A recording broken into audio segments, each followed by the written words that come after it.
The district also announced today it's reassigned the supervisor of its professional standards office, Reginald Johnson. News4Jax reporter Joe McLean joins us live with what we know about this change. Joe?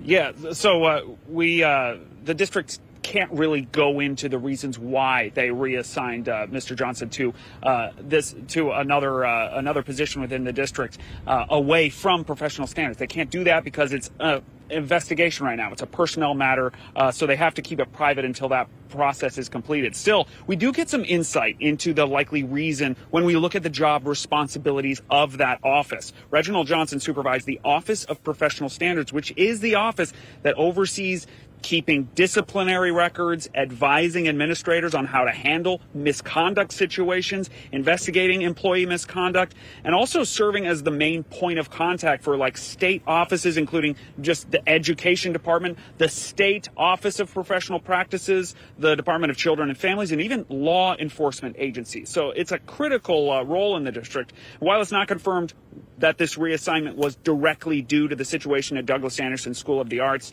this is the position that would have a big hand in overseeing and quarterbacking that whole situation, how the district investigates and reports these types of misconduct claims. The superintendent indicated she was unaware of the 50 reports of misconduct that appeared to not be filed with the State Office of Professional Standards, and that likely would have been one of Johnson's responsibilities based on the description that the district gives of that office. A day after Dr. Green, as we mentioned, was made aware of the missing reports, Johnson was reassigned. So the timeline gives us some indication of the motivation for this reassignment. And we've requested more information about Johnson, about his time with the district and his employee file.